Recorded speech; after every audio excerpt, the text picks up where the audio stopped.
తూర్పుగోదావరి జిల్లాలో మాంసాహార ప్రియులు పులస చేపలకిచ్చే ప్రాధాన్యత మరే చేపలకి ఇవ్వరు. పుస్తెలమ్మినా పులస తినాలని సామెత. పులసల సీజన్ వచ్చిందంటే చాలు అప్పు చేసి మరీ ఈ చేపను కొని తినాల్సిందే. ఏడాదిలో కేవలం 2 నెలలు మాత్రమే లభ్యమయ్యే ఈ చేపకు ఇంత డిమాండ్ ఉంది కాబట్టి మోసం చేసి మరీ వ్యాపారస్తులు లక్షలు సంపాదిస్తున్నారు. అయితే కొంతమంది పులసల పేరు చెప్పుకొని విలసలు అమ్మేస్తున్నారు.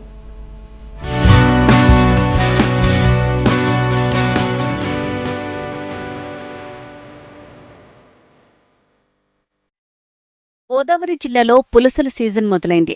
తూర్పు, పశ్చిమ గోదావరి జిల్లాలను వేరు చేసే గోదావరి నదులు ఆషాఢ, శ్రావణ మాసాల్లో మాత్రమే అత్యంత రుచికరమైన పులస చేపలు లభ్యమవుతాయి. సముద్రంలో ఉండే విలసలు గోదావరిలో ప్రవేశించి ఎర్రనీరులో ఎదురెదుతాయి. ఉప్పునీటిలో ఉన్న విలసలు గోదావరిలో ఉన్న చప్ప నీటిలో ప్రవేశించి పులసలుగా మారుతాయి. గోదావరిలో సంతానోత్పత్తి చేసి తిరిగి సముద్రంలోకి వెళ్తాయి. ఈ క్రమంలో జాలర్ల వలకు చిక్కుతాయి.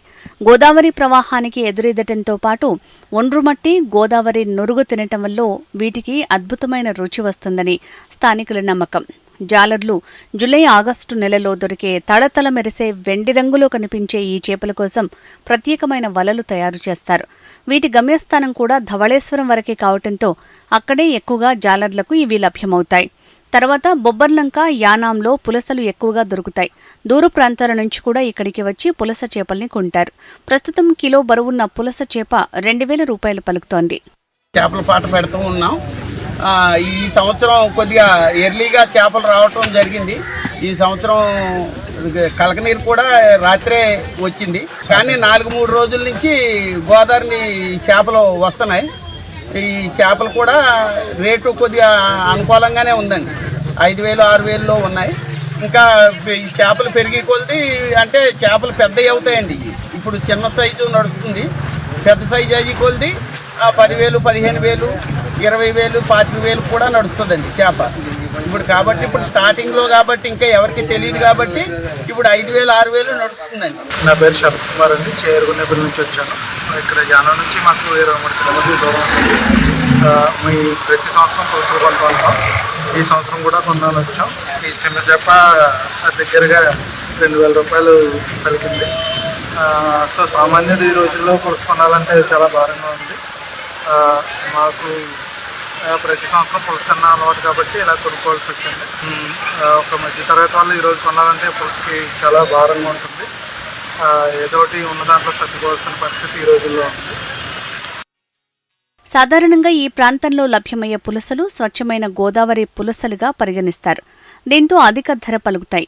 వీటి రుచి కూడా భిన్నంగా ఉండటంతో ఉన్నత, మధ్యతరగతి వర్గాలు వీటి కొనుగోలుపై ఆసక్తి చూపిస్తారు. ఈ సీజన్లో డిమాండ్ను బట్టి 10 నుంచి 15,000 రూపాయల వరకు పులస చేప రేటు పలుకుతుంది. ఈ నీరు మన సముద్రానికి వెళ్తే పెద్ద పులసలు వస్తాయండి. కానీ ఇప్పుడు మాత్రం చిన్న సైజు పులసలు వస్తున్నాయండి. ఉండగా ఇంకో 10-15 రోజుల్లో పెద్ద పులసలు రావడం జరుగుతుందండి. వచ్చినా ఇప్పుడు చిన్న పులసలు వచ్చి 5,000, 4,000కి వెళ్తుందండి. ఈ కాడి నుంచి ఇంకా రేట్లు పెరుగుతాయండి. 15,000, 10,000కి వెళ్తాయండి. కానీ మంచి రుచిగా ఉంటాయండి. ఇంకా ఈ 10 రోజులు పోతే గోదావరి నీరు బాగా తాగి బాగా రుచిగా ఉంటాయండి. చుట్టాలు పట్టాలకు పట్టుకెళ్తారండి. పొరుగురు కట్ట పట్టుకెళ్తారు. ఎక్కువగా రావాలని కోరుకుంటున్నామండి గంగమ్మ తల్లి. ఇంత డిమాండ్ ఉన్న పులస చేప పేరు చెప్పి సముద్రంలో దొరికే విలస చేపను దూర ప్రాంతాల నుంచి దిగుమతి చేసుకుని ఇదే పులస అనే వ్యాపారస్తులు నమ్మబలికి అమ్మకాలు సాగిస్తున్నారు. ఈ 2 నెలల కాలంలో మత్స్యకారులు లక్షల రూపాయలు సంపాదిస్తున్నారు. పులస చూడ్డానికి వెండిలా మెరుస్తూ ఉంటుంది. చేప పట్టుకుంటే జిగురుగా ఉంటుంది. అసలు పులస చేప తిన్నామంటే వాసన 3 రోజుల వరకు చేతికుంటుందని అంటారు. అయితే మనకు దొరికే విలస మాత్రం తెలుపు రంగులో ఉండి వీటి మొప్పలు తెల్లగా ఉంటాయి. దాని రుచి కూడా ఉండదు. అది చూడ్డానికి పులసలా ఉన్న రుచి నక్కకి, నాగలోకానికి ఉన్నంత వ్యత్యాసం ఉంటుంది అనటంలో ఆశ్చర్యమేం లేదు. కొంతమంది వ్యాపారస్తులు పులసకు ఉన్న డిమాండ్ని అవకాశంగా తీసుకుని ఒడిషా నుంచి సైతం విలసలు దిగుమతి చేసుకుని కాసులు దండుకుంటున్నారు.